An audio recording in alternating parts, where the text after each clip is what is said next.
अस्सलाम वालेकुम व्यूअर्स। उम्मीद करता हूँ आप सब दोस्त खैरियत से होंगे। व्यूअर्स, अगर आप मेरे चैनल पर नहीं हुए तो प्लीज़ मेरे चैनल को सब्सक्राइब कर दें और पेज को फॉलो कर दें। व्यूअर्स, ये हम आज शजरकारी कर रहे हैं, सफ़ेद और कीकर लगाने जा रहे हैं। इंशाल्लाह स्टार्ट करते हैं फिर वीडियो को। ये पहले मैंने खड्डा लगाया है रंबे के साथ।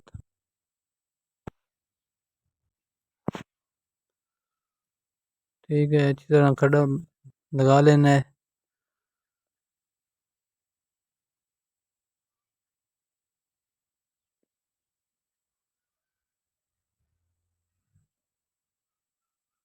और अब ये तरीका है किकर लगाने का, इस तरह मैंने लगाया है, ये देखें।